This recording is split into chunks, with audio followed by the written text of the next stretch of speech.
Boa noite para todo mundo, né? Sejam bem-vindos ao GAN. Hoje a gente tem um painel com o jornalista Alexandre Zag Lemos e os especialistas membros da diretoria do GAN para falarem juntos sobre o futuro do trabalho, do negócio e das pessoas. A duração do evento é de 1h30. A gente vai abrir para perguntas no final, priorizando sempre as que estiverem dentro do tema. Para quem não me conhece, eu sou a Tita Tomi, coordenadora do GAN, e quem quiser colocar as perguntas aqui no decorrer do evento, eu vou estar olhando todas e vou repassar para os mediadores. Eles podem ficar tranquilos que eles vão ver, vão visualizar e vão fazer as perguntas no final do evento, tá?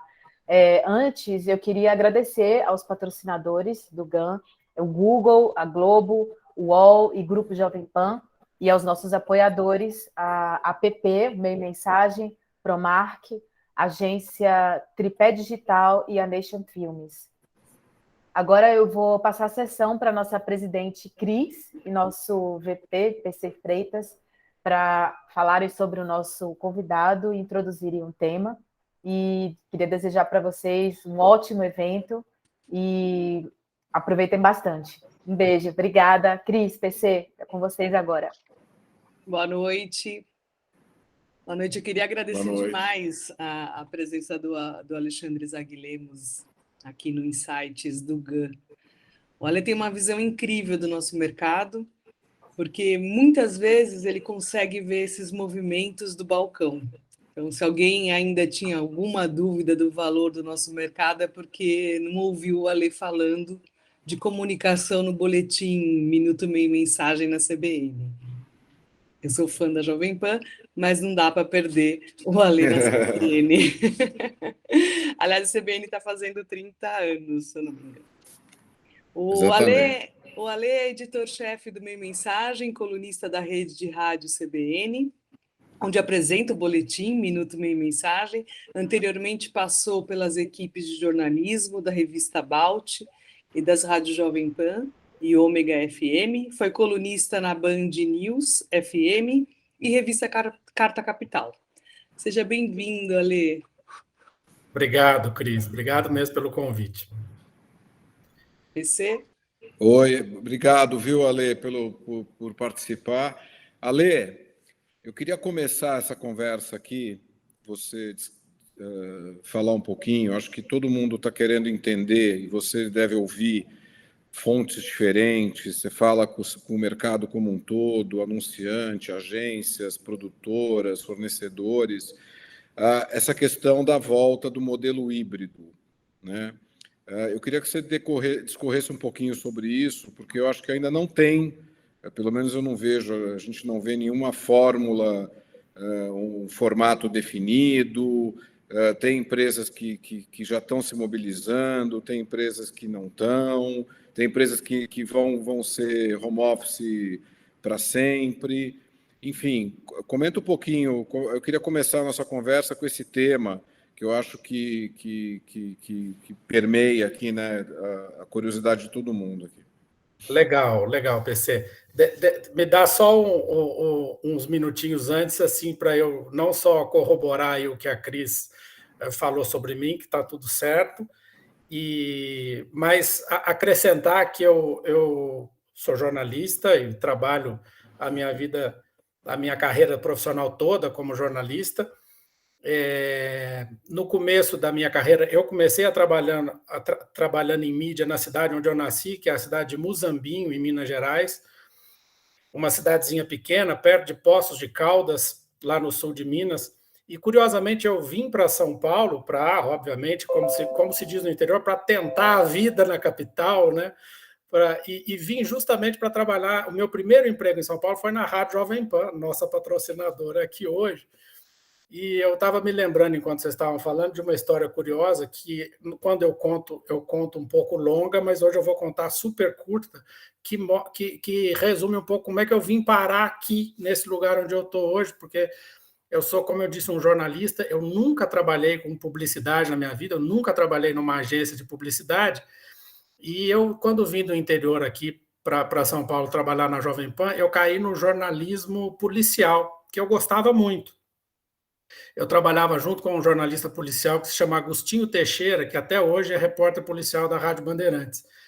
E lá na Jovem Pan eu estava cobrindo porta de cadeia, como a gente fala, e incêndio na Avenida Brigadeiro Luiz Antônio. Até que um dia uma amiga minha sugeriu meu nome para uma vaga na revista About, como a Cris citou aí, e eu sei que numa quinta-feira eu estava cobrindo um incêndio na Avenida Brigadeiro Luiz Antônio, entrevistando bombeiros, aquela desgraça, pegando fogo, era tipo um lugar onde era um bingo na Brigadeiro Luiz Antônio, e comecei a trabalhar na revista About na segunda-feira, e a primeira coletiva de imprensa que eu fui foi uma coletiva de imprensa na agência Young Rubicon, que ficava num edifício chiquérrimo, e onde eu fui recebido pela Cristina Carvalho Pinto, que era CEO da Young Rubicon. Às 10 horas da manhã, uma mulher bonita, bem arrumada, perfumada, que me recebeu com uma garrafa de champanhe para anunciar uma conta que a agência tinha ganhado naquela época. Eram os áureos tempos da publicidade, anos 90, né? Aí, então, é curioso, porque eu saí do incêndio e fui parar na publicidade, que tinha todo aquele glamour dos anos 90, e nesses últimos anos eu tenho acompanhado aqui, como jornalista, essa visão privilegiada que a Cris se referiu, há 1 ano e meio, é a visão aqui de dentro deste escritório na minha casa, porque eu estou aqui em home office há 1 ano e meio, fazendo a quarentena como deve ser. Então, venho acompanhando a indústria onde vocês trabalham há mais de 20 anos. E o curioso de fazer jornalismo especializado em marketing e em publicidade é que os jornalistas especializados normalmente falam para um público leigo. Por exemplo, o Sardenberg, que é especialista em economia, fala para minha mãe que está lá em Muzambinho. Ele fala de economia para minha mãe, que é leiga. E eu sou um jornalista que falo para um público que é especializado, sabe mais do assunto que eu falo do que eu. Então, é uma posição um pouco diferente dos meus colegas jornalistas que falam para um público geral e geralmente leigo naquilo que eles estão falando. PC, entrando aí no seu assunto, essa eu acho que é a grande questão do momento em qualquer empresa, né? No Meio Mensagem, nós também estamos envolvidos nisso, em como fazer a volta. Sim. E essa semana mesmo a gente teve uma reunião programando a volta ainda escalonada a partir do mês que vem num sistema híbrido.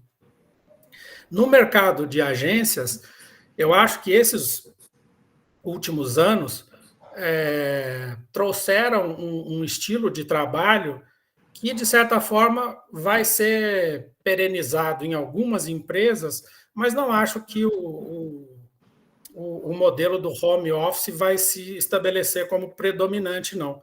Acho que a publicidade ainda é uma atividade que demanda muito contato entre as pessoas, e eu acredito que as agências que ainda não adotaram um esquema híbrido ou voltaram ao trabalho devem fazer isso. Não estou nem dizendo que eu prefiro um esquema ou outro, é só uma constatação. Acho que a gente vai ter uma volta, de certa maneira, aos escritórios, aos encontros pessoais, porque a atividade publicitária me parece que é muito baseada nisso ainda. O próprio jeito de fazer negócios, né? Nós estamos aqui no grupo de atendimento e negócios, e o brasileiro tem um jeito peculiar de fazer negócio, onde ainda importa muito as relações pessoais, ainda importa muito o tom de voz, o olho no olho. Acho que isso vocês devem sentir no dia a dia de vocês, aqueles que estão trabalhando nesse segmento de atendimento e negócios, né? Então, eu acredito que a gente vai caminhar para um modelo que não é exclusivamente de home office, na verdade. Mas é curioso que, nesses últimos tempos, apareceram questões aqui para mim. Eu hoje aqui estou numa posição com a qual eu não estou habituado, né? Porque, como eu sou jornalista, normalmente eu faço perguntas, né? E hoje eu estou aqui meio que no centro da roda para ouvir as perguntas. Exato. E uma das perguntas curiosas que eu ouvi nos últimos tempos sobre essa questão do futuro do trabalho e das agências, acho que o futuro do trabalho tem duas vertentes, né? Tem o futuro do trabalho baseado nas pessoas, né, nas carreiras, e tem o futuro do trabalho com o qual as empresas vão ter que se habituar. Nesse ponto das empresas, eu ouvi uma pergunta curiosa, que foi a seguinte: agência remota custa mais barato? Se eu sou uma marca e quero contratar uma agência, e essa agência já anunciou publicamente no meio mensagem que ela não tem mais sede fixa, que ela é uma agência 100% remota, eu pago menos por isso, porque hoje os contratantes, como vocês mesmos sabem, querem muito fazer as contas, né? Saber o que eles estão pagando e normalmente querem negociar para pagar menos, né? Essa foi uma pergunta que ficou na minha cabeça. Eu não tenho a resposta para ela, mas será que as agências que optaram por não ter sede fixa, elas terão um valor diferenciado para atrair clientes nessa disputa ferrenha que vocês vivem aí no dia a dia? Então, PC, eu acho que a gente ainda não tem todas essas respostas para o futuro do trabalho, né? A pandemia ainda não acabou, né? Muita gente se comporta como se já tivesse acabado, mas a verdade é que ainda tem muita gente que demanda cuidado, ainda tem muita gente com medo de contrair a Covid, então eu acho que a gente ainda... Eu acho que o mais sensato, e é isso que a gente está tentando fazer no meio mensagem, é respeitar, não é, as particularidades de cada um, e não fazer um movimento brusco e ir se acostumando a testar as coisas, porque, afinal de contas, tanto aqui no jornalismo quanto aí na publicidade, nós estamos numa indústria onde o talento são as pessoas, né? Então, a gente precisa cuidar das pessoas e dos talentos para que eles não prefiram outras indústrias que não a nossa, o que vem acontecendo bastante nos últimos tempos, né? Sim. Acho que é um assunto para a gente tratar aqui hoje também. Sim. E você tem ouvido também dos CMOs, como é que você tem ouvido deles, essa questão de... Eu acho que as empresas, os anunciantes, vamos colocar nessa categoria, então já, ou muitos nem tiveram trabalho remoto, né? Por conta de fábrica, ou por conta da dinâmica, etc. e tal. O que você está ouvindo dos CMOs, além dessa história de pagar menos aí que você falou? Eu escutei de tudo assim durante a pandemia. Tem CMOs com os quais eu falo que sequer fizeram home office. Eles estão. Tem gente que está nas empresas o tempo todo, por isso mesmo que você disse. Algumas empresas não pararam, né? São fábricas, enfim, mercado financeiro, sei lá, várias empresas não têm a possibilidade de parar. Então, tem muita gente que sequer parou. E acho que lá também, no CMOs, você tem uma mistura de visões mais modernas com visões mais tradicionais.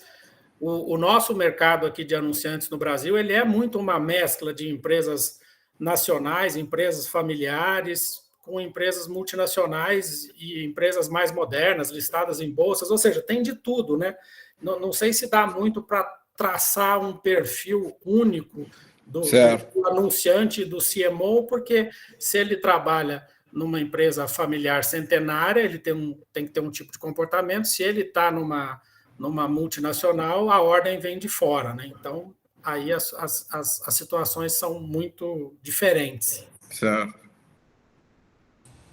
Legal. Cris? Ale, bom, todo mundo sabe, né? O momento atual é de transformação, né? Quem não mudou a rotina, quem não revisou seus processos, né? Quem não deu aquela questionada na carreira, a gente vai falar um pouco disso daqui a pouco, né? Essa transformação, ela impacta diretamente a vida de todo mundo. E com as empresas não é diferente. E eu acho que é aí que a gente percebe muitas indústrias que conseguiram ver esse crescimento, né, nesse momento, num momento complicado, mas que, de alguma forma, alguns negócios até aconteceram, coisa que a gente, em alguns momentos, nem acreditaria, né? Então, eu acho que a propaganda movimenta esses cenários. E foi isso que a gente viu na pesquisa o valor da publicidade no Brasil, conduzida pela Deloitte, né, a pedido do SEMP, do Conselho Executivo das Normas e Padrão. Lá aponta que a cada R$1 investido pelas empresas anunciantes, 8,54 foram gerados na economia brasileira em 2020. Então, o estudo reconhece a atividade, né, que a atividade passa por um momento intenso de transformações e que a propaganda é um agente importante nesse momento. Queria te ouvir, queria saber, no seu ponto de vista, a pandemia deu esse novo fôlego, deu um novo espaço para a propaganda mostrar o seu valor? O que você viu de mudança de comportamento? O que você viu de mudança no negócio, no entendimento do negócio, para que essa percepção, né, ficasse aí, como a gente viu nesse estudo, ficasse tão forte, né? É curioso, né, Cris, que eu acho que não só agora na pandemia da Covid, mas desde sempre, assim, no mundo dos negócios, tem uma seleção natural de sobrevivência das empresas que conseguem transpor os obstáculos mais difíceis, né? Qualquer pesquisa que a gente pegar de sobrevivência de empresas vai mostrar que a maioria esmagadora das empresas morre muito cedo, né? As empresas que ficam, os negócios que se mantêm, são aqueles que de fato conseguem enfrentar adversidades que, no caso brasileiro, já foi o da hiperinflação, já foi o das crises políticas que são intermináveis, etc.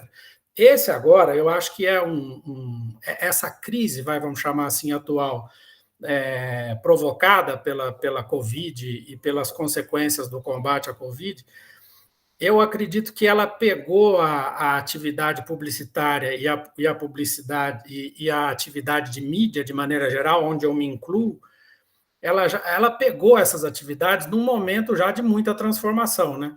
E em alguns casos, num momento até de fragilidade mesmo, né? Não era um momento de bonança no mercado publicitário, na indústria de mídia, os últimos anos, quando a Covid apareceu.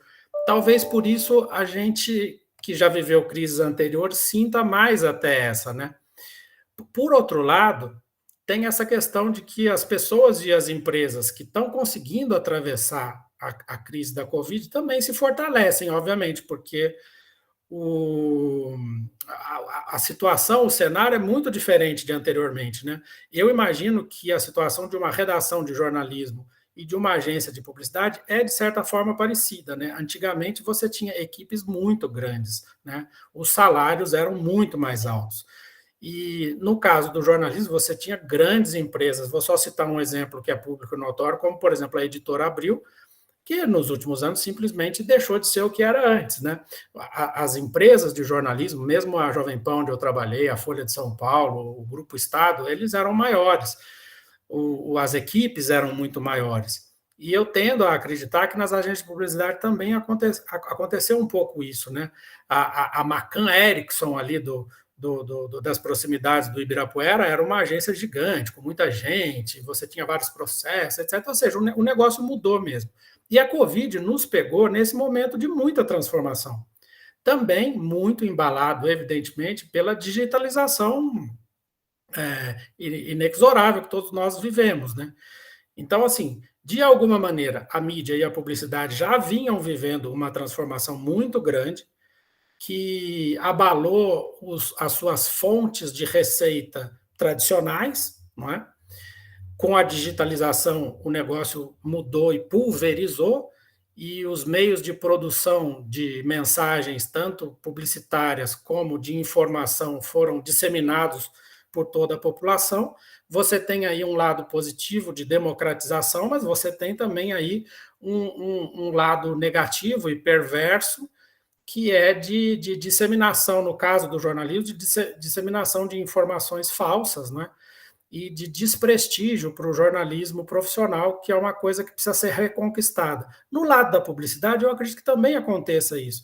E acredito que a publicidade se valoriza, sim, perante os clientes e as empresas que se conscientizam que é preciso ter gente boa, especializada e bem remunerada, obviamente, para fazer o trabalho de construção das marcas deles.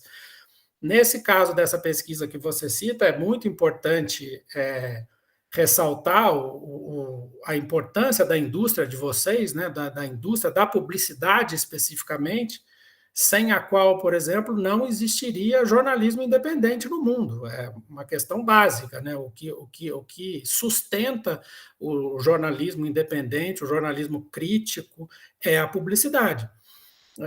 em alguns casos, você ainda tem uma relevância do assinante, né, do pagamento de assinatura, mas isso, em veículos abertos, por exemplo, não existe. Então, a importância da publicidade nesse ponto é muito grande. E eu acredito que sim, que há, nesse momento de crise profunda e de obstáculos muito grandes, uma valorização das empresas e dos profissionais de comunicação que, de fato, ajudam as marcas a vencer essa situação adversa.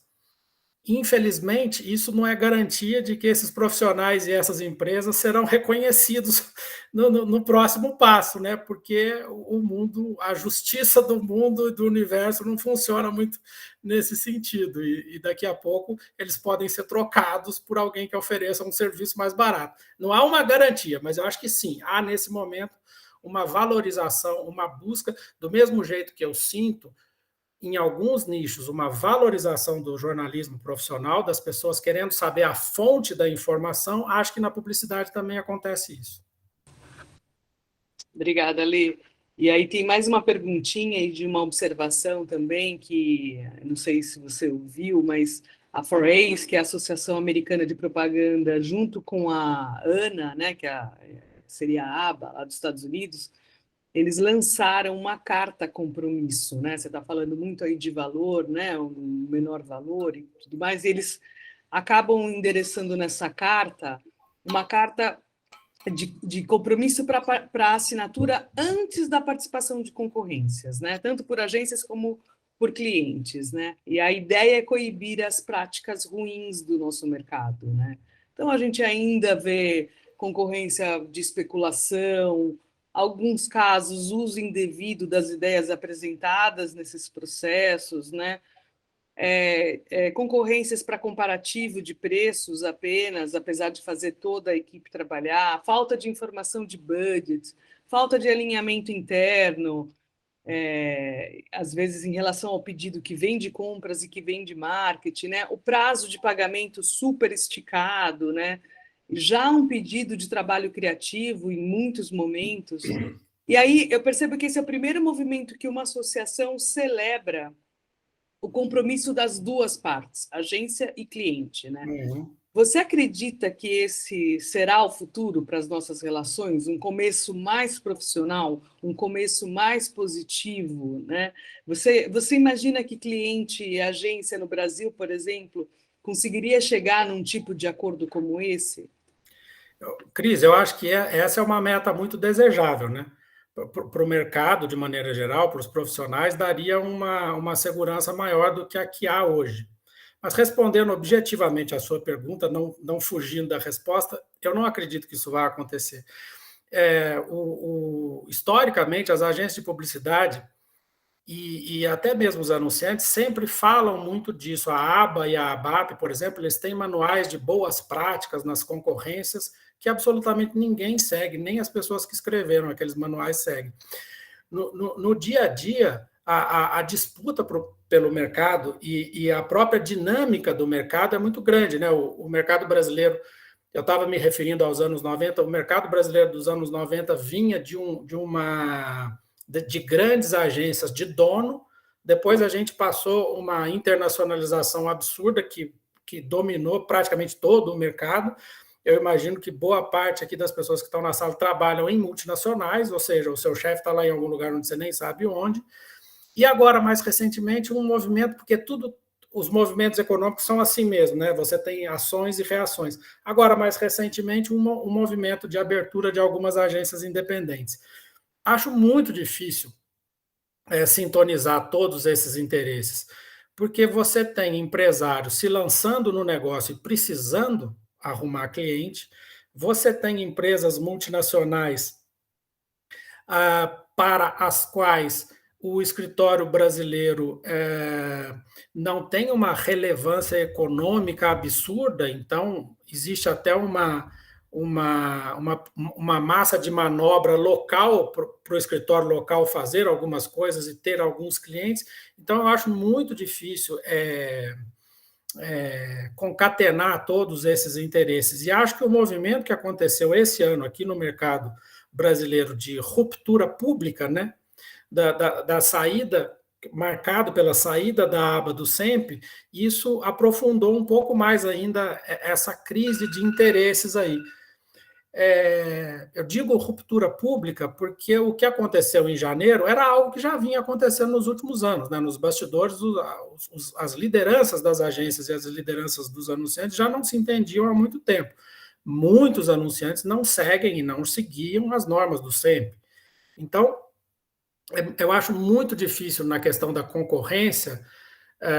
Acho que seria desejável, acho muito interessante a iniciativa da Ana, como você citou, mas acho muito difícil, acho que pode ser que isso aconteça aqui institucionalmente. Agora, isso ser seguido na prática, eu acho muito difícil, porque na maioria das vezes nós estamos falando de entes privados, não é? Que, em tese, podem estabelecer as relações comerciais que eles quiserem, né? Um banco da iniciativa privada e 10 agências que queiram concorrer por aquela conta, em tese, não precisam seguir nenhuma regra. É um contratante contratando um serviço, né? Enfim, acho que é desejável, acho que o mercado brasileiro devia caminhar nisso, para fazer o contraponto do que eu disse aqui, depois que aconteceu essa ruptura institucional em janeiro. Várias entidades e vários profissionais estão se movimentando, existem grupos de discussão no SEMP, na ABA, no IAB, que discutem isso tudo, mas eu acho muito difícil conseguir, para deixar clara a minha opinião, eu acho muito difícil conseguir um acordo que seja cumprido. Esse é que eu acho que é o grande problema. Infelizmente, é uma visão, né, realista, né, Ale? Ale, como você sabe, hoje você está no meio da roda, né? Então hoje você vai ser ainda entrevistado pelo Saulo Sanches, né? Que é cofundador da Monkeyland, e ele vai falar sobre novos modelos de negócios, e ele vai apresentar a Dilma Campos também, que é CEO da Outra Praia. Então, Saulo, está com você as perguntas agora. Obrigado, Cris. Pô, entrevistar um entrevistador, né, Lê? É uma responsa absurda. Então, nem vou chamar isso de entrevista, chamar de bate-papo, a gente vai conversando aqui, como se estivesse aqui num bar. E aí eu trouxe algumas opiniões para a gente bater um papo junto, tá? E me coube aqui, a pedido da Cris do PC, falar sobre novos modelos de negócio, né? E, obviamente, a gente, quando fala novos modelos, a gente acaba olhando para o futuro. Mas tem uma coisa que eu acho interessante, acho que não dá para a gente falar sobre novos modelos de negócio sem olhar da onde viemos, né? Então, acho que tem um modelo de negócio que mudou profundamente a nossa indústria, que foi o modelo de holding companies, né? Acho que principalmente idealizado pelo Martin Sorrell, né? Então, ele foi bem inteligente, né? E vários outros grupos seguiram, no sentido de, assim, eu vou ganhar dinheiro com comunicação em escala global, né? Isso não era feito antigamente, tanto que as agências tinham o nome dos seus fundadores. Ele falou, não, vou ganhar agora globalmente. E passou a fazer grandes aquisições mundo afora e criar esse conglomerado gigante que a gente vê hoje, né? E aí, para os clientes, ele passou a vender consistência global. Falou, se eu tenho escritório, 300 escritórios no mundo, eu consigo garantir para a Coca-Cola, para grandes anunciantes globais, consistência de comunicação no mundo inteiro. Tem um probleminha no modelo que é difícil ter outro Nizam, outro Fábio Fernandes, outro David Droga, outro Marcelo Serpa no mundo afora. Assim, talento não é difícil ter talentos desse nível no mundo inteiro, né? Mas aí ele resolveu isso bem e falou, bom, não tem problema. Eu só preciso ter gente legal em Nova York e Londres, porque dali vão surgir as grandes ideias que vão movimentar o mundo, o resto do planeta adapta, né? E aí a remuneração passou a ser muito concentrada em Nova York e Londres, geralmente, né? E aí depois que a Ásia cresceu, mas geralmente houve uma concentração de talentos nesses lugares, né? Com o passar do tempo e acabando essas aquisições, você falou da internacionalização, né? Eles passaram a comprar praticamente todas as grandes agências locais mundo afora. A gente não vê mais o crescimento desses grupos, né? Os grupos praticamente crescem marginalmente quando não encolhem, né? Então, os anunciantes não estão dando tanta importância ou tanto investimento como davam no futuro, né? Queria entender tua opinião sobre por que isso aconteceu. Pô, o Martin Sorrell, que foi um dos principais idealizadores, hoje critica esse próprio modelo, né? O que aconteceu de lá para cá? O que está mudando, na tua opinião, para esse modelo estar se transformando ou, no mínimo, não crescendo como fez no ano passado, né? Eu acredito que teve uma saturação mesmo. O modelo clássico que você se referiu, que o Martin Sorrell personifica, ele teve uma saturação. É óbvio que teve uma saturação. Acredito que as holdings de publicidade não vão mais crescer como elas cresceram no passado, que é compra, compra, compra, compra, e depois a gente vê o que faz com isso, né? Vamos comprar todas as letrinhas disponíveis, depois a gente emenda a letrinha, fecha a agência, etc, etc. Isso já foi feito aqui, não tem mais nem condição de ser feito de novo. Acho que houve uma saturação. Olha que coisa curiosa, a MEI Mensagem publicou, está circulando essa semana, a segunda edição do ano do Agências e Anunciantes, ela traz uma pesquisa feita com CMOs. 95 CMOs de grandes empresas responderam a essa pesquisa agora no mês de setembro, é uma pesquisa super nova. E ao apontar os atributos das agências que eles consideram mais importantes, o que eles consideram menos importante é a capilaridade global. Então, isso aqui, o mercado brasileiro, de certa maneira, ele toda a vida foi, continua sendo e continuará sendo peculiar, né? Por N motivos. Por exemplo, nós falamos português. Então, assim, esse já é uma peculiaridade muito grande, né? O mercado brasileiro tem muitas peculiaridades. O mercado brasileiro é inacreditável ter conseguido preservar esse modelo nosso de agências com criação e mídia debaixo do mesmo teto, com as agências grandes de publicidade sendo financiadas pela bonificação de volume dos clientes, ou seja, dos clientes, desculpa, da mídia. Isso é um modelo absolutamente peculiar em relação ao que acontece no restante do mundo por vários motivos. Eu acho que a publicidade brasileira se beneficiou desse modelo clássico da holding Martin Sorrell. Porque os empresários que conseguiram construir marcas fortes aqui fizeram vendas de suas empresas, isso foi um negócio vantajoso para eles. E a imagem da publicidade brasileira durante os anos 80, 90 e começo dos anos 2000 se beneficiou muito disso. Como você bem contou aí, a holding concentrava, né, Nova York, Londres e tal. Em algum momento, os escritórios do Brasil foram muito úteis para essas redes todas, no sentido de dar a arejada criativa que eles precisavam, de colecionar os prêmios nos festivais que eles precisavam, independente se aquelas campanhas eram de fato eficientes ou não, mas ali o jogo era outro, né? Era o jogo da imagem, né? O estilo Martin Sorrell de construir holdings, ele joga muito com isso, né? Com a imagem, porque a minha ação está na bolsa. Então, me interessa muito dizer que eu comprei uma agência no Brasil, que eu comprei a DPZ, isso me ajuda na bolsa, na valorização do meu negócio, na imagem do meu negócio, do mesmo jeito que os leões em Cannes. Então, isso acho que em algum momento, pelo menos em 3 décadas, isso ajudou bastante aqui a publicidade no Brasil. Mas esse é um modelo saturado, né? Não há como ele se manter num cenário onde o poder passou totalmente para as grandes plataformas digitais, que jogam o jogo deles e não estão interessados em se adaptar às outras regras vigentes.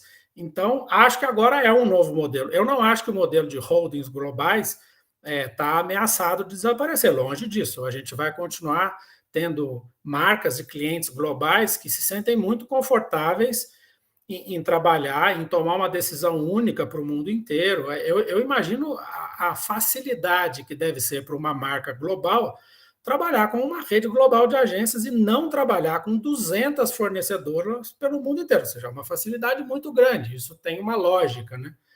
Mas, em outro sentido, acho que há espaço, quando você toca na questão do modelo de negócios, me parece que é um momento este que nós estamos vivendo muito propício para vários modelos de negócios diferentes conviverem concomitantemente, ter uma pulverização de modelos de negócios. Você tem convivendo aqui no mercado brasileiro os modelos clássicos, nós temos ainda muitas grandes agências sobrevivendo da bonificação de volume, você tem agências que sequer recebem isso e vivem de cobrar FII pela criatividade, por algum outro tipo de serviço que surge, e você tem uma infinidade de empresas menores especializadas em questões que vão desde influenciadores até mídia exterior, por exemplo, só para citar 2 exemplos que crescem. Então, é um momento de convivência de muitos modelos diferentes.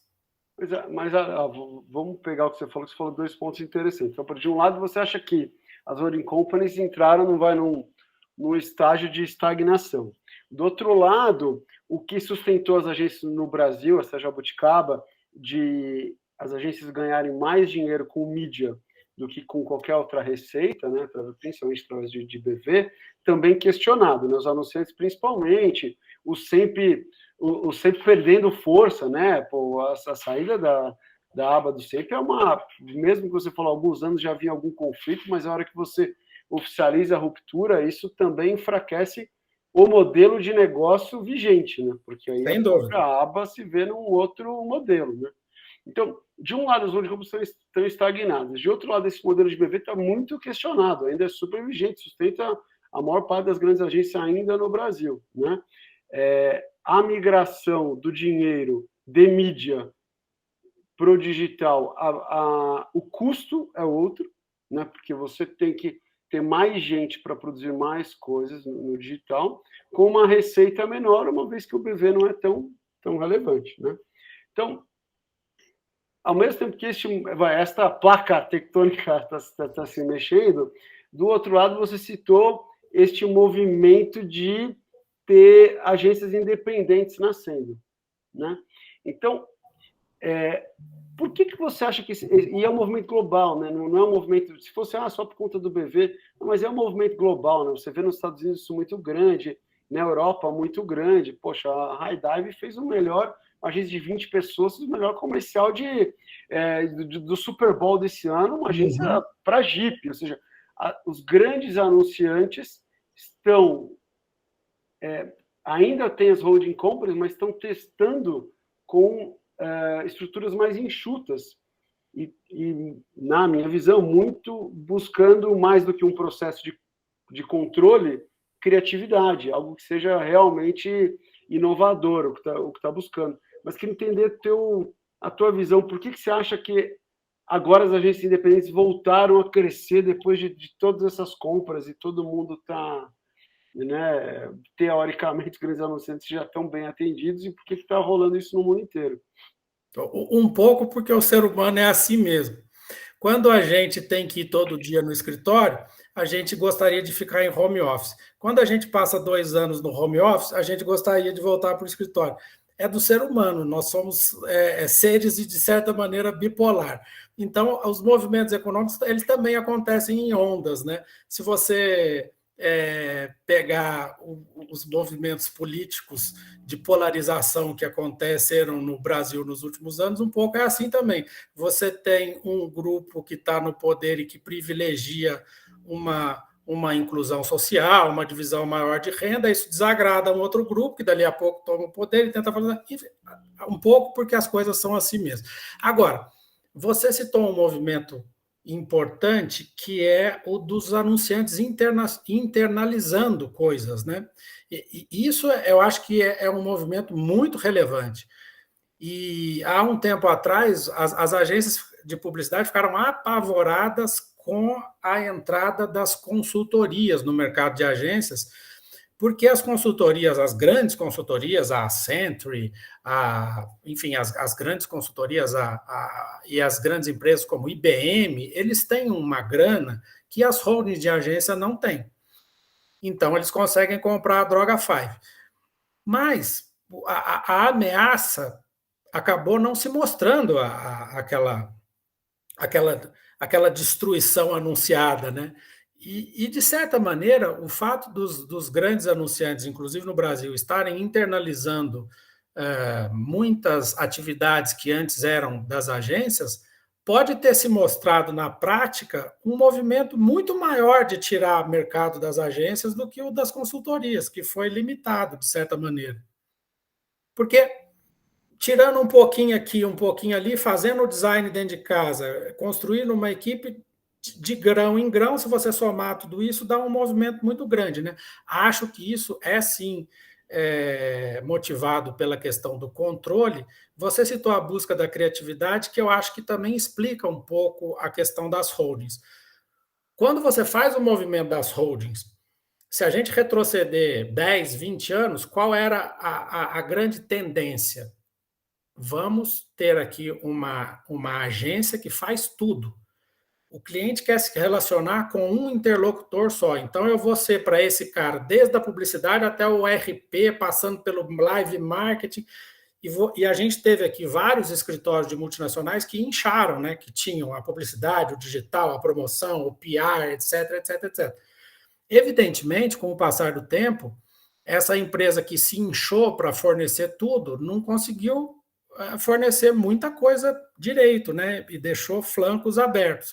Continua fornecendo a publicidade, que era a especialidade dela. Daí você abre espaço para o anunciante voltar a procurar os pequenos especialistas e, a partir daí, ir montando equipes mais conectadas diretamente com ele e não com aquela agência que se imaginou que seria a agência mãe da estratégia, digamos assim, né? O anunciante um pouco chamou isso para si.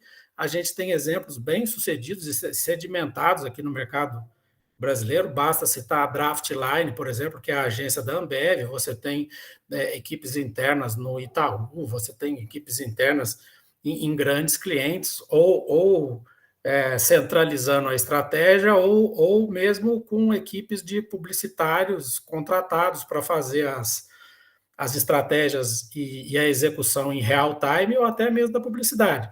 Então, acho que, de certa maneira, isso aí que você descreveu aconteceu de fato um pouco, porque a natureza humana é essa mesmo. Nesse momento, agora, a gente tem um mercado muito pulverizado, né, com muitas empresas menores se destacando, porque é o que você citou do comercial do Super Bowl. De repente, aquela empresa tem um estilo de ser e um estilo de trabalho que atrai um talento que aquela holding publicitária global deixou de atrair, porque aquele ficou meio burocrático, né?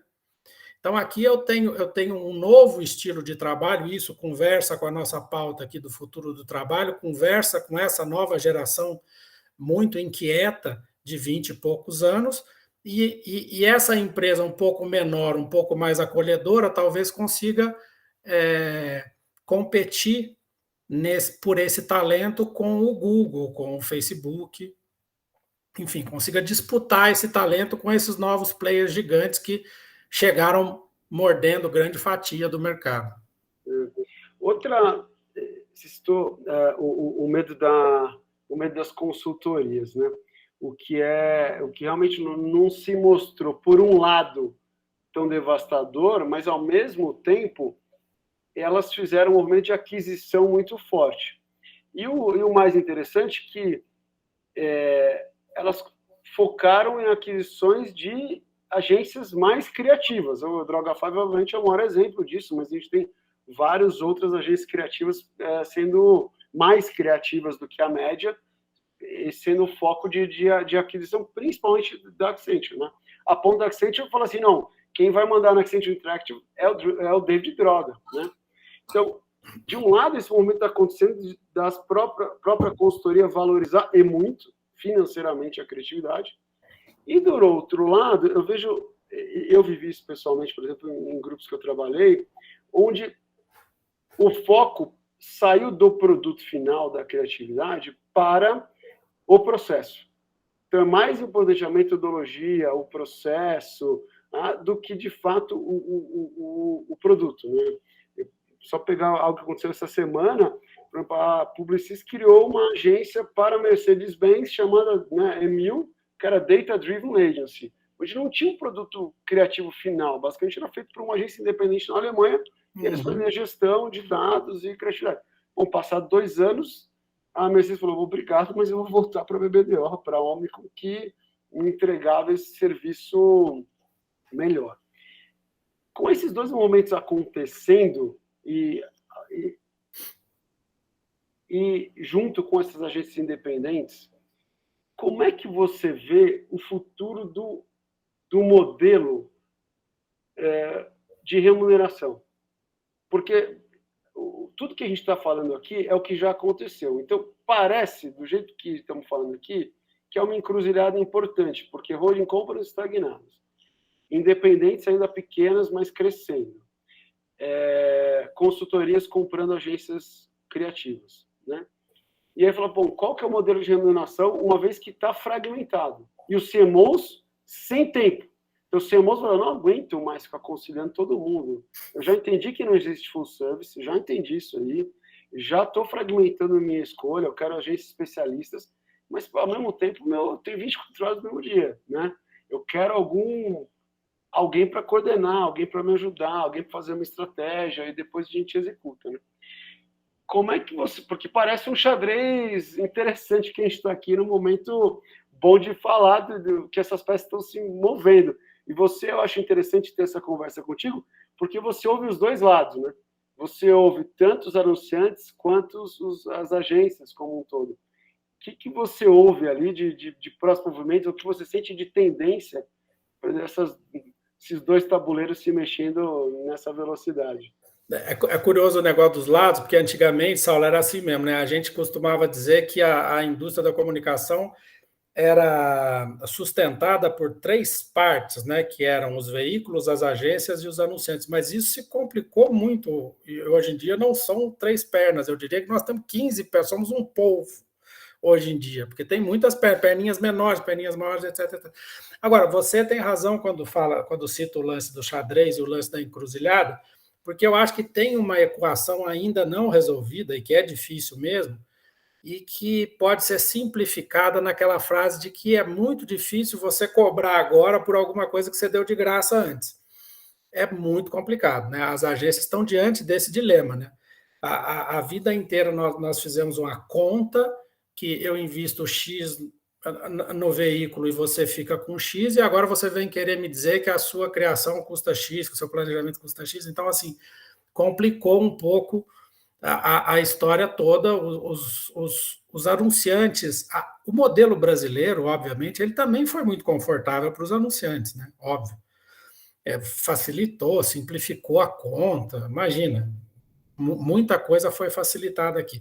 Eu acho que essa conta, ela está conseguindo ser feita e está sendo viabilizada em estruturas menores, simplesmente porque as estruturas menores custam menos. Então, se eu sou uma holding gigante que tem 20 marcas, fazer essa conta com a publicidade, onde eu invisto a maior parte da minha verba, ainda é muito complicado. Mas eu posso contratar uma agência de conteúdo para as redes sociais, e ali sim eu topo pagar o FII pela criatividade. É uma coisa, é um movimento ainda um pouco conturbado e bagunçado, porque ela topa fazer isso num universo menor, mas ainda não topa pagar pela criatividade, pelo planejamento na fatia principal da verba dela, né? Acho que é um movimento mesmo que não é tão rápido, né? Quantas vezes aqui, todos nós que estamos lendo o meio mensagem ou conversando nos bastidores, já ouvimos dizer que o BV vai acabar, que as coisas não acabam do dia para a noite, não é assim, né? Os movimentos são um pouco mais lentos do que os gurus dizem, né?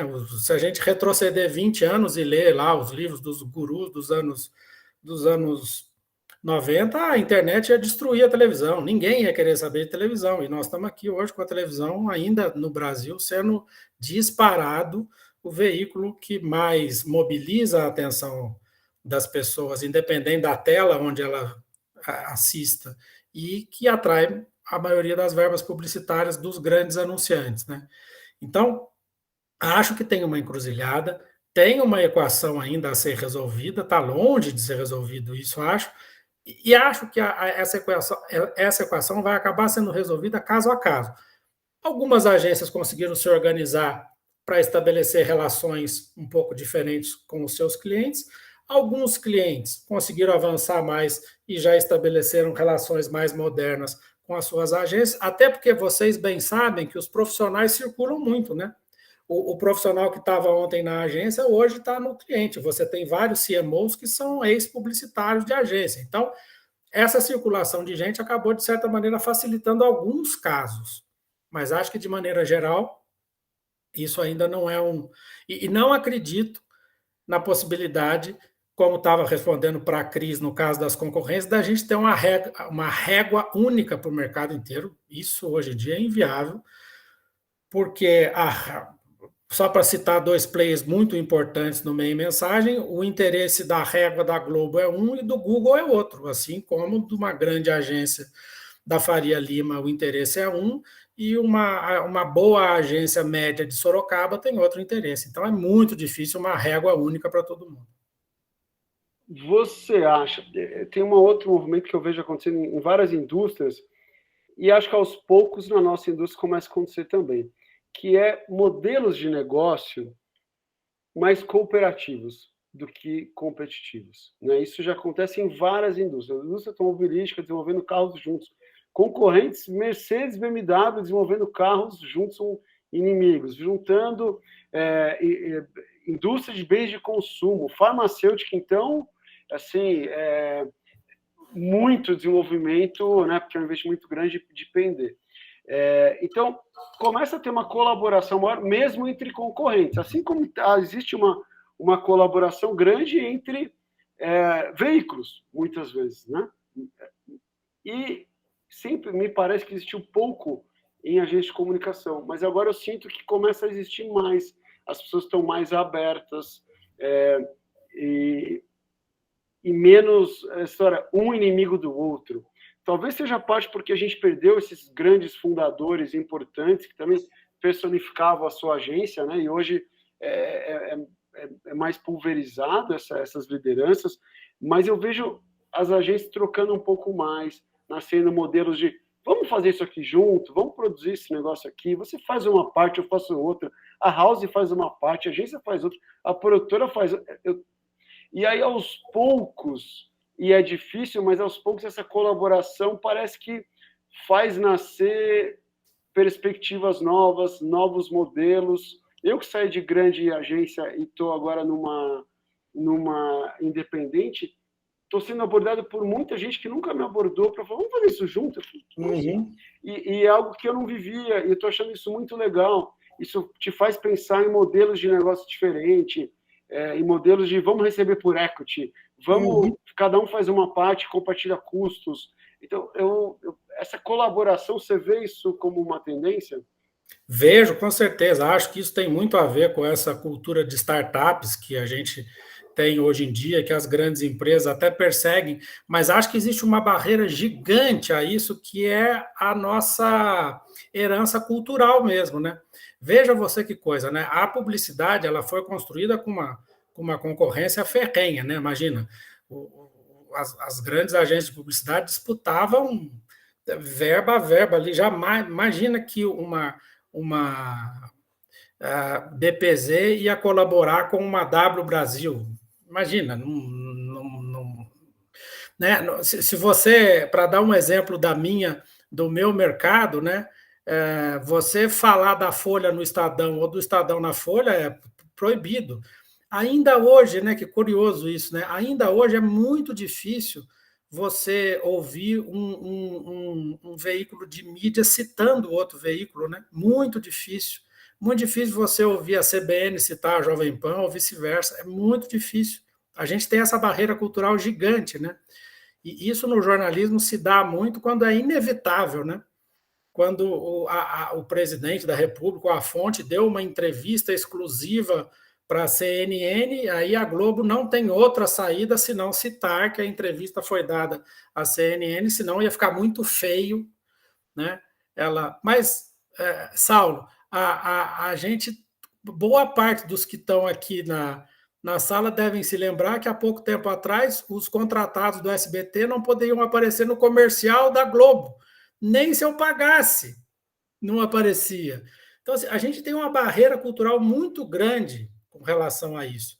Mas acho que sim, é uma tendência. Acho que as novas gerações, e acho que tanto de pessoas como de empresas, tem muito mais essa possibilidade, essa vibe da colaboração do que as gerações anteriores. Acho que isso vai mudar devagar, mas vai mudar, com certeza. Acho que faz todo sentido em muitos ramos de atuação, faz todo o sentido você ter trabalhos colaborativos, você ter projetos colaborativos, mas isso demanda um despreendimento que não é tão natural assim nos nossos profissionais, nas nossas empresas que herdaram essa barreira cultural muito grande.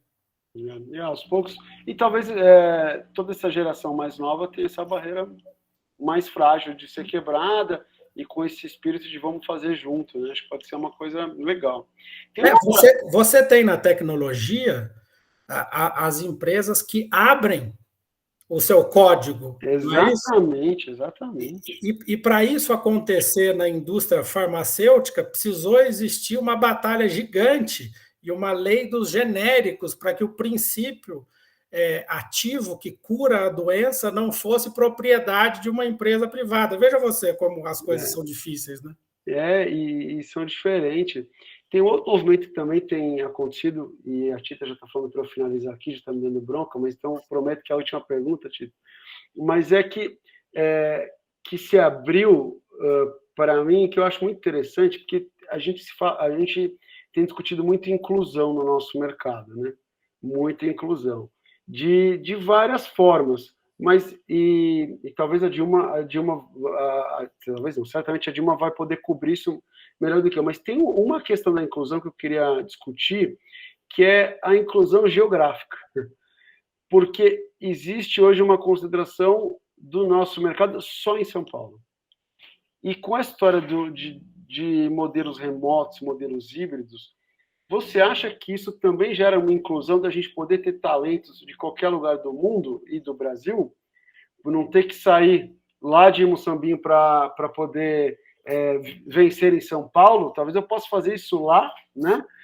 Como é que você acha isso possível ou ainda muito utópico como um próximo passo de modelos de mercado? É curioso que eu acho possível e utópico.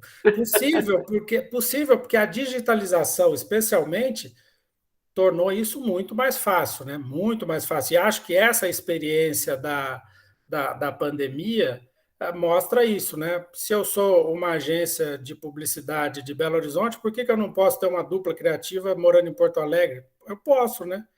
Então, assim, isso mostrou a viabilidade de várias coisas, o lance da digitalização, e abriu essas possibilidades. Por outro lado, na questão da mídia e da publicidade, para ficar em dois segmentos que talvez sejam ainda os carros-chefes dessa nossa indústria grande da comunicação, o negócio ainda é muito concentrado e parece que ele fica mais concentrado ainda, né, com o passar do tempo. Vejam vocês que o Rio de Janeiro já foi uma praça muito relevante, né, para a publicidade. Nos últimos anos ele se desfez, assim, não que nenhum demérito ao Rio de Janeiro e às boas agências e profissionais que lá estão instalados, mas a verdade é que ele diminuiu a importância dele, e acredito que agora, nos últimos anos, aconteceu isso também com Brasília, né?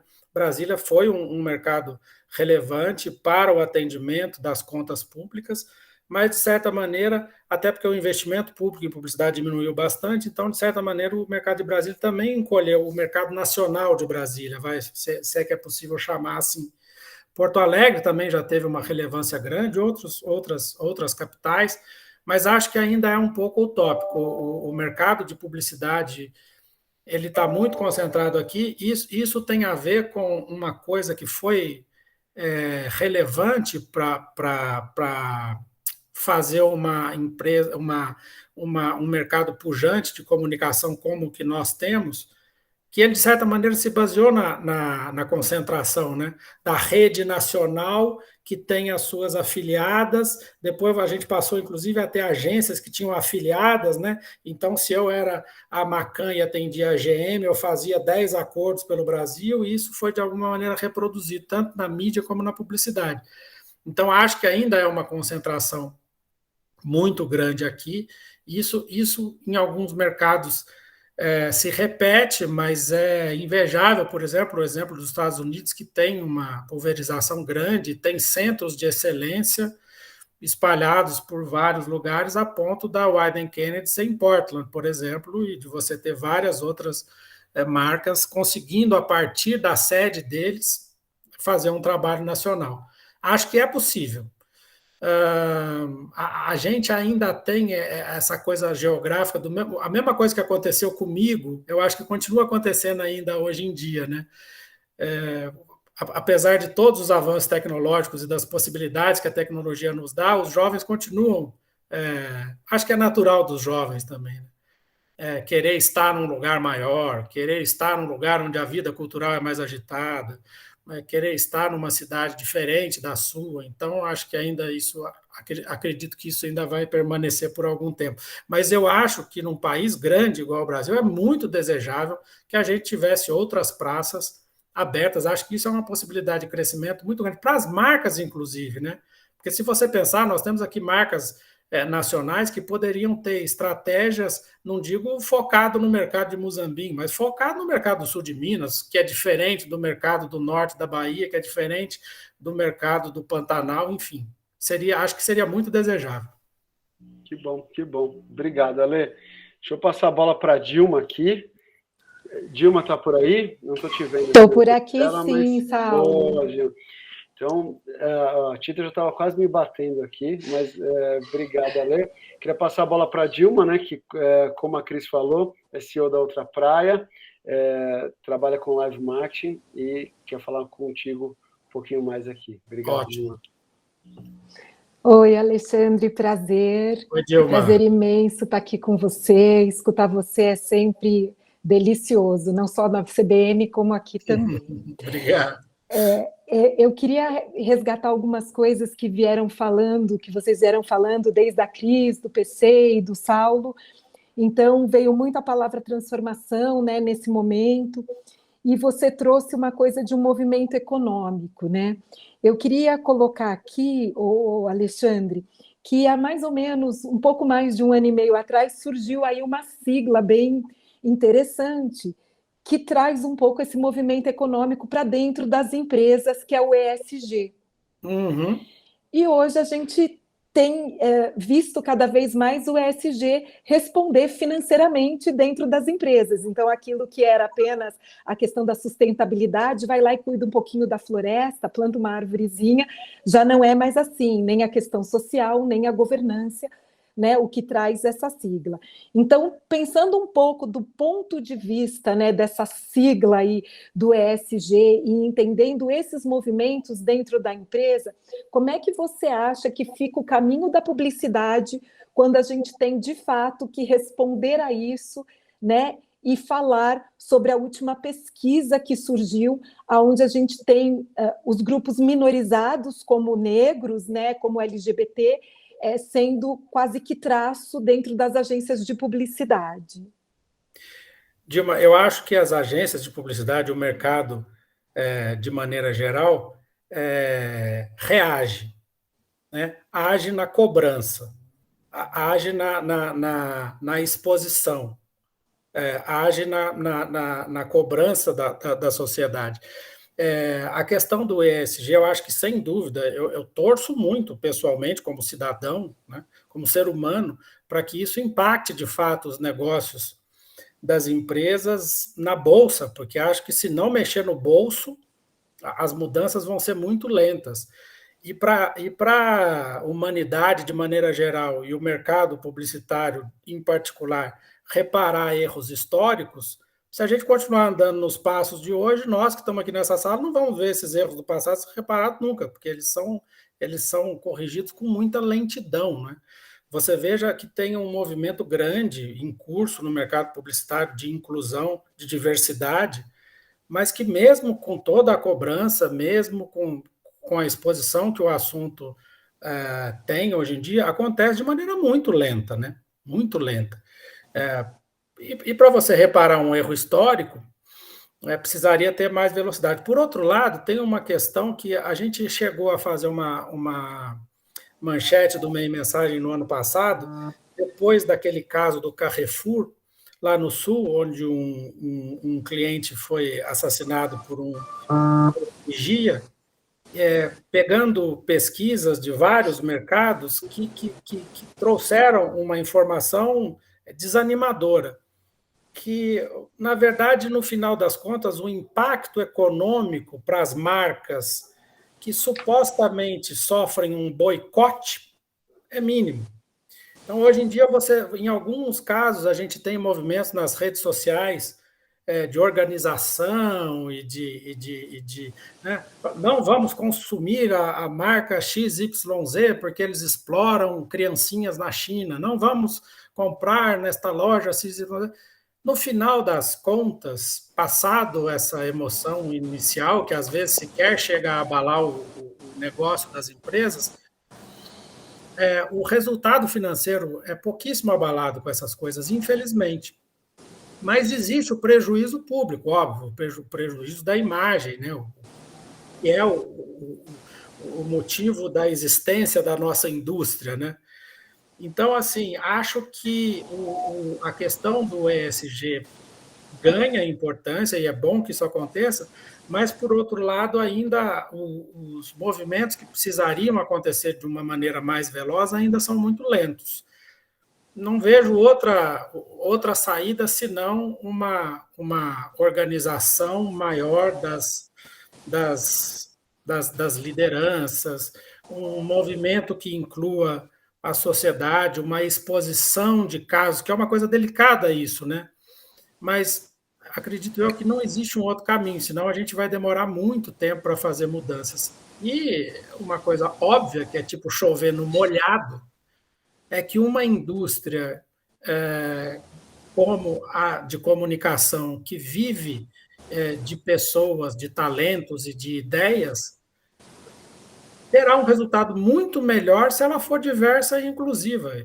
Isso é uma coisa, vale para a redação onde eu trabalho, vale para qualquer equipe de qualquer agência, e vale até para equipes especializadas em atender um único cliente, né?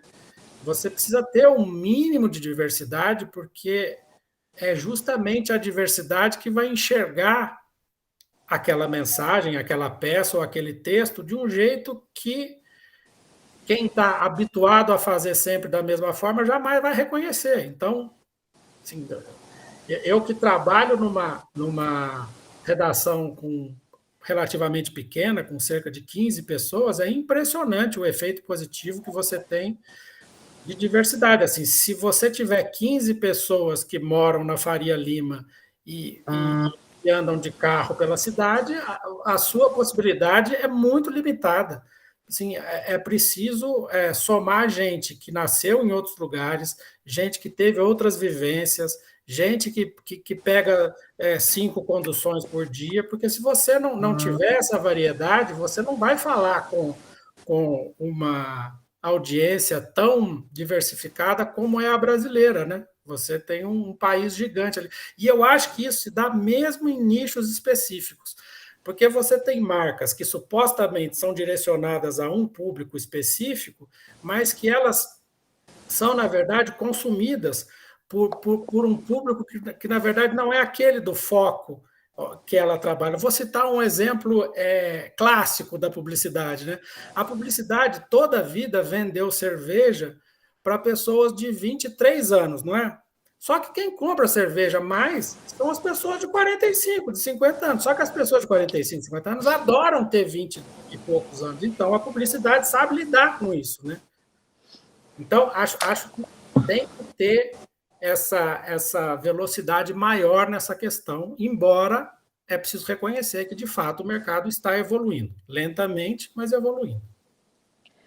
Mas isso eu tenho visto também nessa toda a minha batalha aí, já empreendendo há 9 anos como CEO preta de uma empresa, não é tarefa fácil. E aí você trouxe algumas coisas, Alexandre, que assim, as próprias pesquisas, a McKinsey tem 2 bem interessantes, que mostram que equipes diversas têm resultados diferentes, né? E a diversidade como um todo, porque a sociedade é diversa, não somos iguais. Então, eu gosto muito de pegar nesse ponto.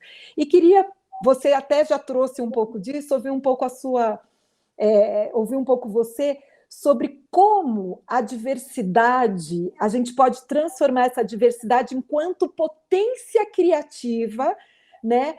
Como cocriação, com pontos de vista diferentes, mas com pontos de vista para criar novos futuros dentro da comunicação. A gente tem visto uma transformação, ainda que lenta, mas de pessoas pretas assumindo cargos de marketing de empresa. Então, isso pode trazer um efeito a longo prazo, né, ou a curto prazo, de um aumento na velocidade para dentro, com esse olhar dentro das agências. Então, eu queria um pouco ouvir a sua opinião sobre isso.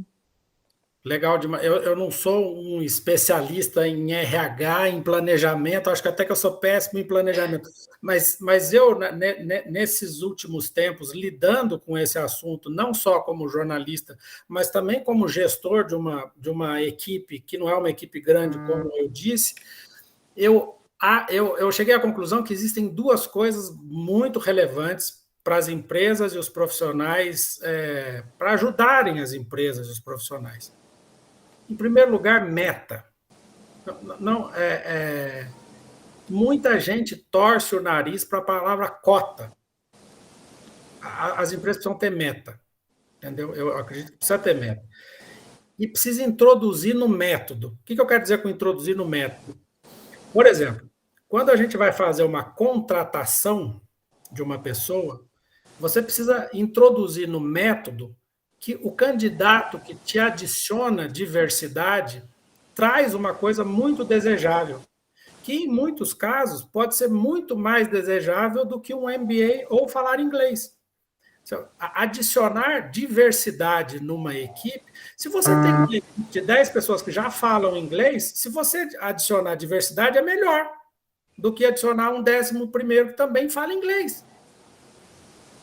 Então, assim, se a gente não tiver metas e se a gente não introduzir nos métodos do dia a dia, nossos como profissionais e das empresas para as quais a gente serve, a gente não vai conseguir fazer essa mudança numa velocidade maior. As pesquisas todas que você citou, os resultados financeiros das empresas, os cases de sucesso que a gente vê ao redor do mundo, corroboram isso que nós estamos falando. É preciso trabalhar com mais visões diferentes.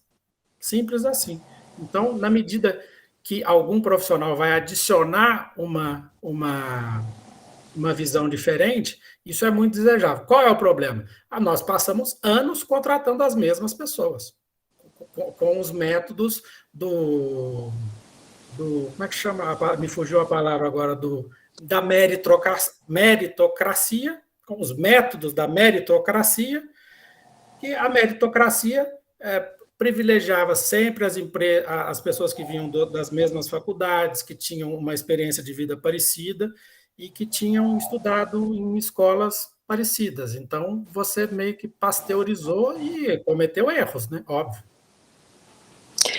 Ale, estamos em 2021 e as empresas continuam errando, né? E fazendo o mesmo fluxo, né, de desculpa, né? Então, primeiro vira público, algumas negam, outras logo se desculpam, e a gente tem visto isso no dia a dia. E a primeira pergunta que as pessoas fazem é: poxa, mas não tinha preto envolvido nessa campanha? Né? Porque se tinha que ter visto. E aí eu pergunto para você acredita que as empresas estão preparadas para, de fato, ouvir a diversidade? Porque ter a diversidade é uma coisa. A gente caminha para um outro passo, que é ouvir a diversidade, e ouvir é um exercício difícil, né? Como é que você vê isso?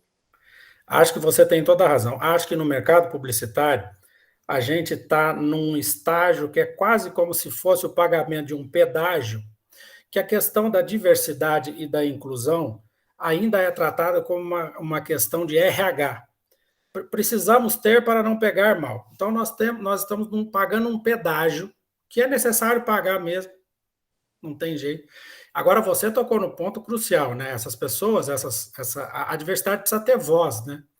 E a voz da diversidade precisa vencer em alguns casos, né? Porque também não adianta você ouvir a voz da diversidade e continuar fazendo do mesmo jeito, né? Então, outra coisa que eu percebo, isso que eu vou dizer, eu já disse num evento e causou um certo incômodo, assim,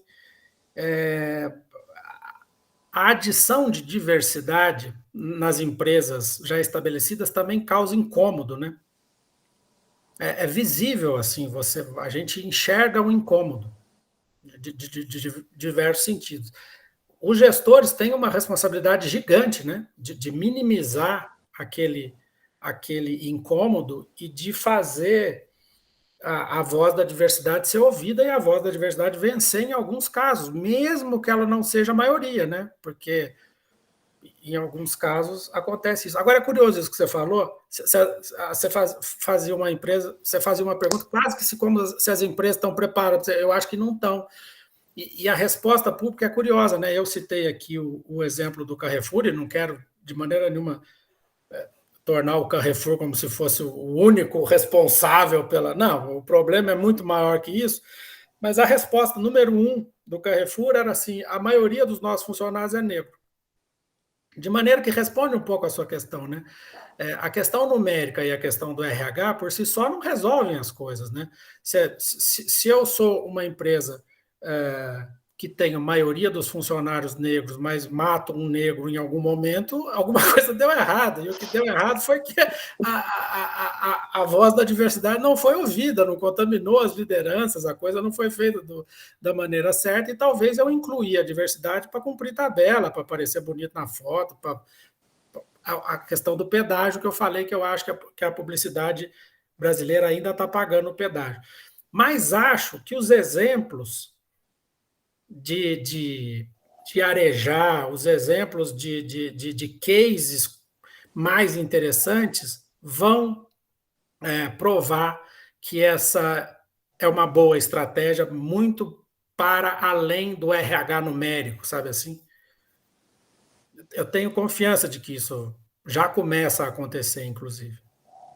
Não, perfeito. Canis aí mostrou para a gente, pelo menos ali na área das experiências, que quase todos os cases foram exatamente sociais, né?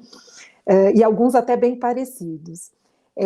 Estou indo até o final, porque eu sei que tem bastante perguntas aqui, mas eu tenho visto um movimento que me alegra muito, até por ser empreendedora, que é o surgimento de agências lideradas por pessoas pretas, como Gana, como Silva, como Black Influence, né, uma agência de influenciadores, e eu acredito que esse movimento não vai parar por aí. Quando perguntam no meu caso porque eu fui ser empreendedora, eu digo que eu fui ser para ter voz, né, porque não me ouviam, então eu precisava falar aquilo que eu achava que podia dar errado, né? E aí eu tenho visto, principalmente na Gana, que é o mais parecido com a estrutura de agência de publicidade que a gente conhece, né, como estrutura mais comum, isso acontecer e clientes chegarem, né, nesse movimento. Então, eu queria que você falasse um pouquinho o que você tem visto nesse movimento dessas empresas e desse movimento que eu achei que já estava mais do que na hora de acontecer, né, nessa questão da voz, né, que a ECOA surge e ela está ali para ser ouvida de fato.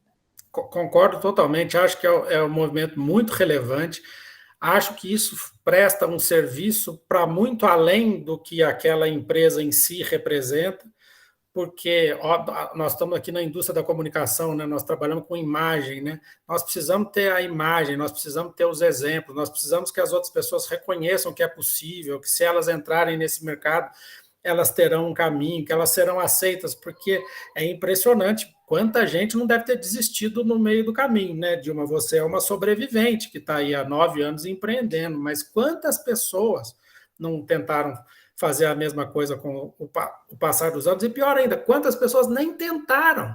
Porque assim, a barreira era tão grande. Então, assim, eu acho que tem uma evolução grande nos últimos anos. Acho que esse movimento é excelente. Ele dá uma arejada e ele serve como uma vitrine mesmo, né? Tomara que essas agências todas, o seu empreendimento e todos os outros, apareçam muito, porque isso é um exemplo que atrai a atenção, o interesse e quebra um pouco essa barreira do que não vou nem chegar perto porque não vão me aceitar, né? Eu tenho que ficar longe desse pessoal aí. E é legal que a nossa indústria atrai essas pessoas e não afugente, né? Acho que é um movimento muito interessante. E você tem razão. Algumas dessas empresas aí já estão atendendo marcas relevantes, já estão sendo chamados para trabalhos importantes. Eu acredito que nos próximos meses e anos a gente vai ver cases de sucesso. E isso vai ser um bom exemplo para o mercado inteiro. Poxa, Alexandre, muito obrigada. Eu fico por aqui e a Tita tem aí uma série de perguntas aqui para fazer. Obrigado.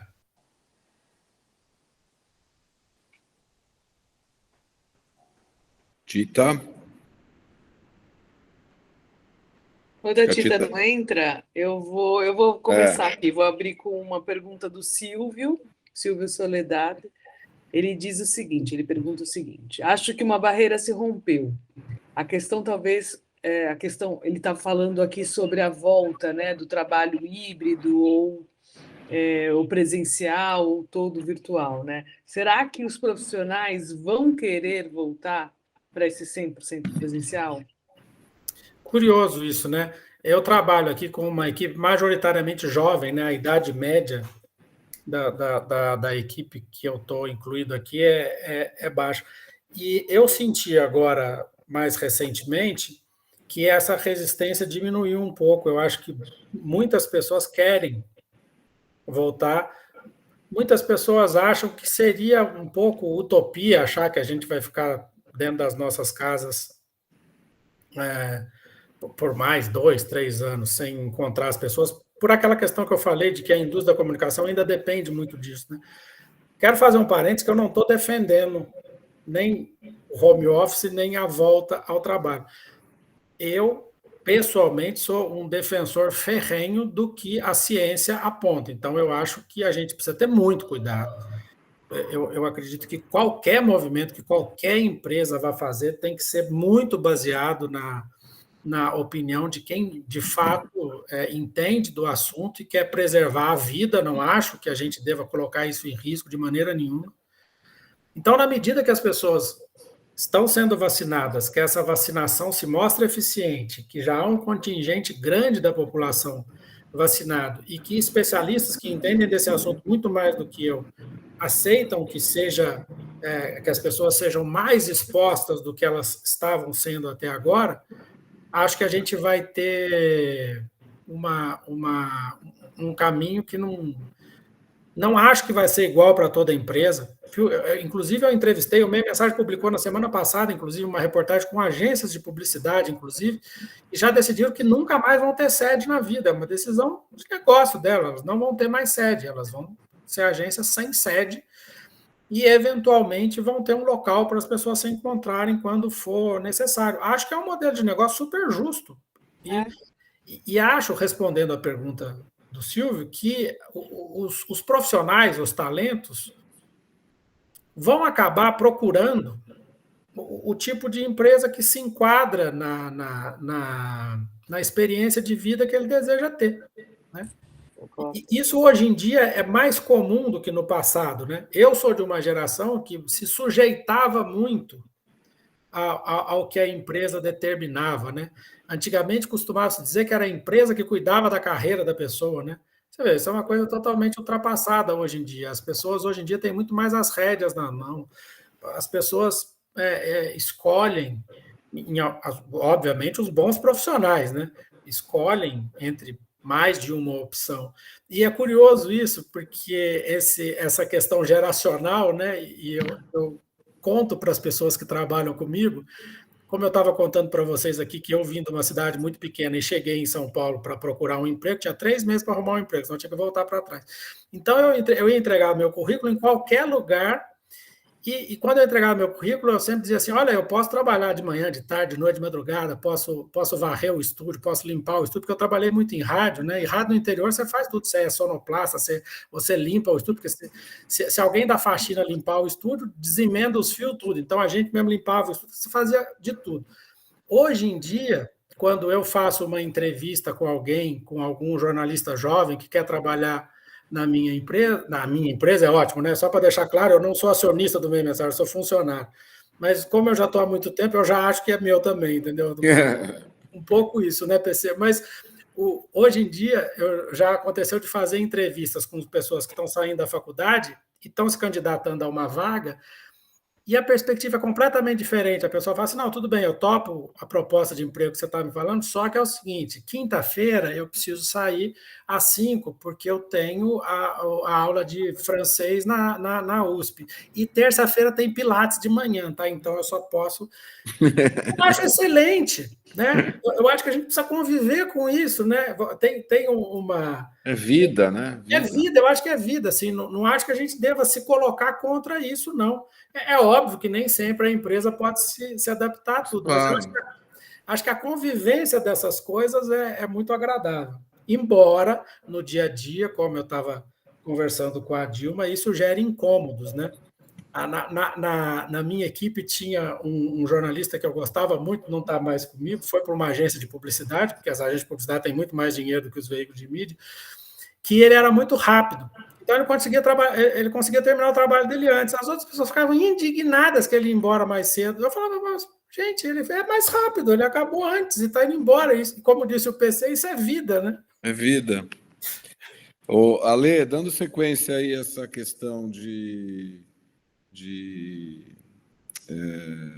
trabalho remoto, tem uma pergunta aqui do Hamilton Leão, que ele fala assim, Ale, como você vê o profissional de atendimento em negócios em um cenário em que a maioria das interações são remotas?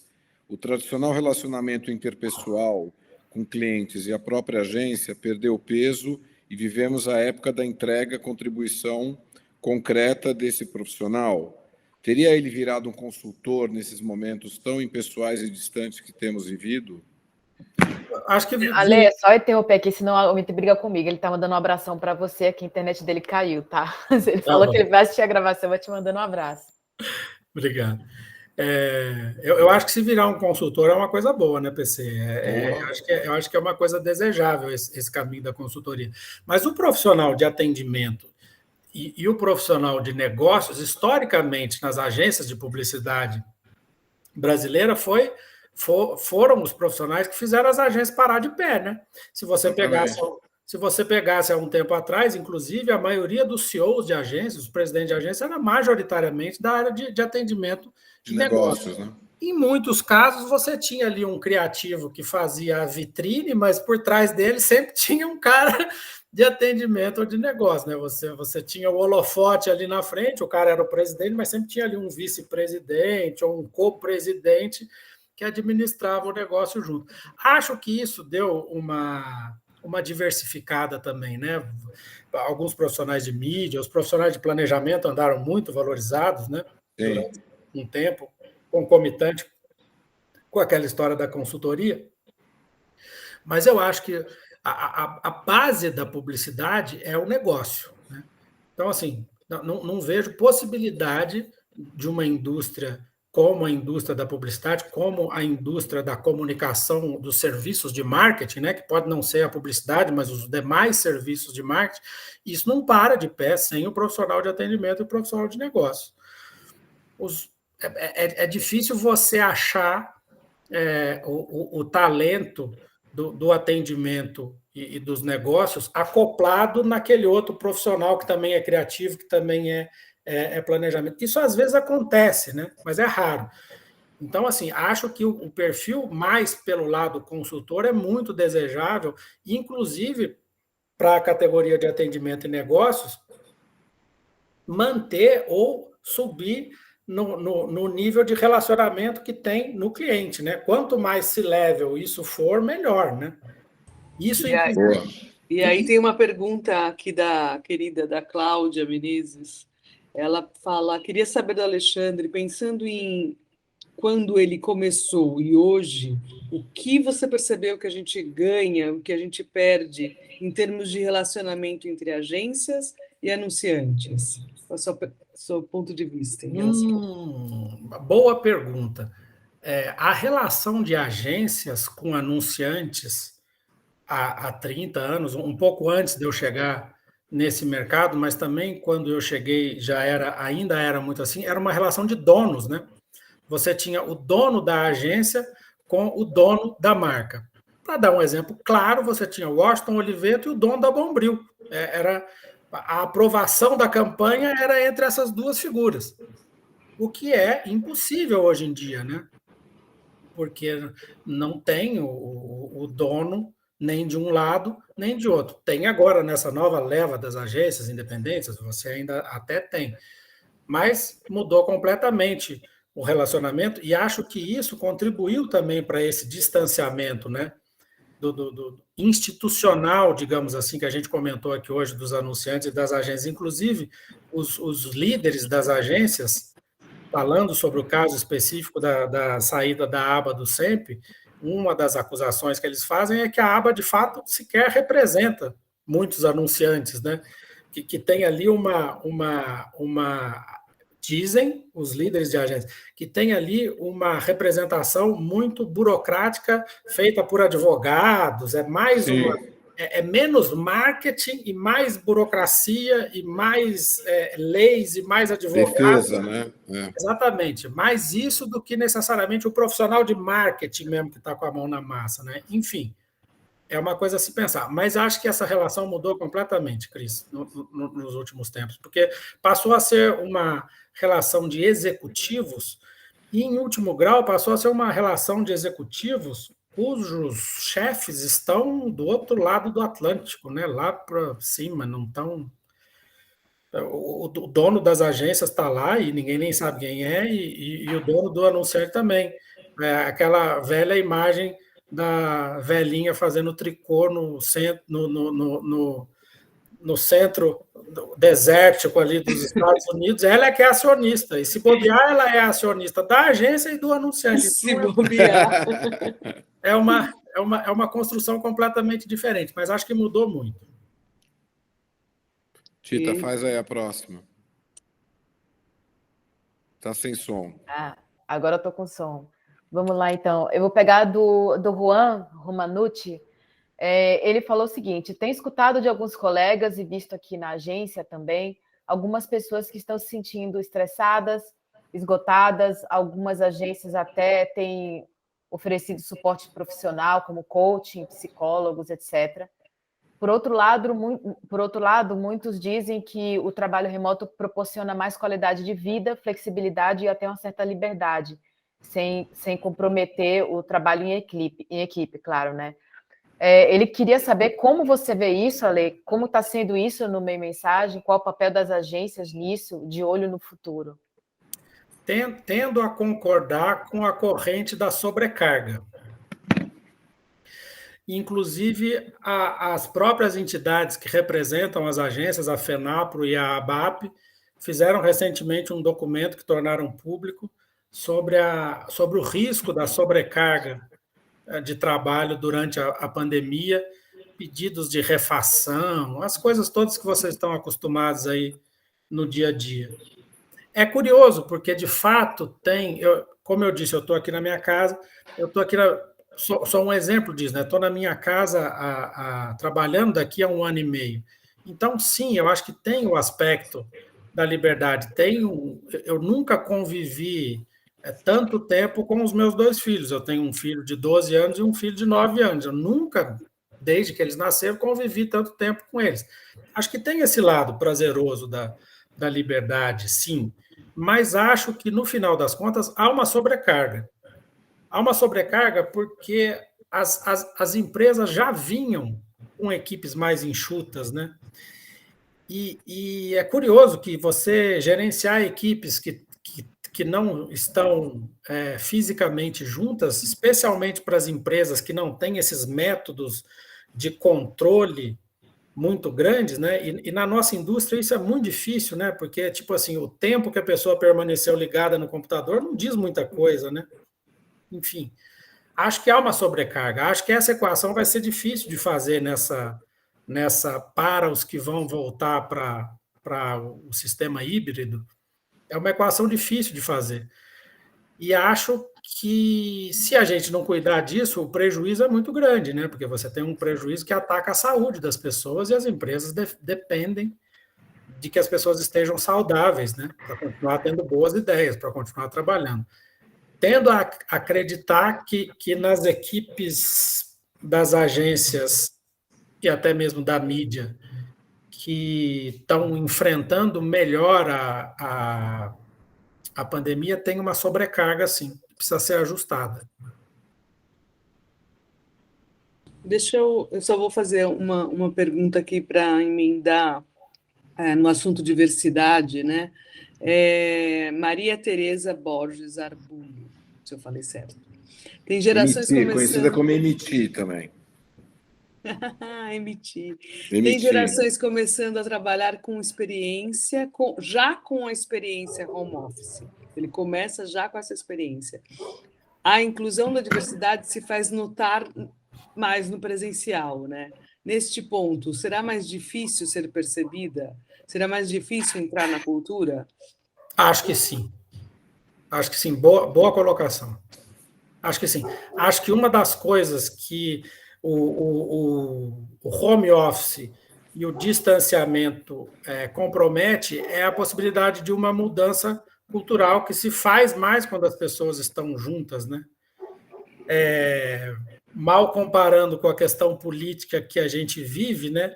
Os meus colegas jornalistas que estão cobrindo as tensões políticas costumam dizer corretamente que não há impeachment se não tiver povo na rua, né? Você não consegue fazer uma grande mudança cultural se você não tiver mobilização. E, em certo sentido, a mobilização para algumas questões requer, sim, o encontro, digamos assim, né? Acho que essas novas gerações, como ela bem disse, já começam a trabalhar de um jeito diferente, podem também pensar diferente, podem trazer um ponto de vista diferente. O problema é que os decisores, né, a maioria dos decisores, ainda são profissionais mais experientes que ainda levam a cultura do antes da pandemia, né? Então, os profissionais que estão chegando ainda vão demorar um pouco para ocupar os espaços que eles merecidamente irão ocupar. Muito bem. A gente já deu 9h15, né, Tita? 9h12. Já deu 9 e pouco já. Então a gente já vai encerrando aqui. A gente conseguiu atender a maioria das perguntas, Ale. Pode tomar uma água agora. Gente, obrigada, foi demais. Ale, não tem nem como agradecer, foi uma atrás da outra aqui, foi super, deu tempo de atender a todo mundo. Que bom. Só faltou uma perguntinha de nada, mas assim, acho que a gente está feliz. Quem quiser revisitar o conteúdo, a gente vai colocar lá no site do GAN. Então, eu queria agradecer a todo mundo pela companhia, dizer que a gente, a partir do mês que vem, vai ter uma série de eventos, que é o Business Update Academy. O primeiro vai ser dia 13 de outubro, com a Globo, sobre os dados e conteúdo, uma estrada repleta de oportunidades. Lá vocês vão saber como a união de dados e conteúdo podem criar uma estrada repleta de oportunidades e revelar caminhos que podem levar marcas a resultados incríveis. Então, daqui a pouco a gente vai lançar as inscrições, fiquem atentos à agenda. De novo, obrigado, boa noite para todo mundo, bom descanso, bom restinho de semana. Ale, de novo, obrigada, Dilma. Obrigado, viu, Ale? Eu tinha certeza que ia ser uma conversa muito legal, viu? Eu que agradeço vocês todos e para o pessoal que está aqui, que não teve possibilidade, de repente, de fazer alguma pergunta, ou se surgiu uma pergunta futura, eu sou um jornalista, é um profissional do diálogo, né? Então, por favor, o meu e-mail é azelemos@grupomm.com.br. Bota aqui no chat, Ale. Aparece todo dia, tem no site e eu vou botar aqui no chat. Bota aí. E aparece toda semana. Podem falar comigo. Pronto. Quando quiserem. Quem quiser fazer pergunta, já manda direto para a Ale. Obrigada, viu, por essa abertura que você deu para a gente. Imagina. Muito obrigado. Um grande abraço para vocês. Obrigado, Ale. Obrigado, pessoal. Obrigado. Valeu. Obrigado, Ale. Obrigada, Fábio. Tchau, tchau.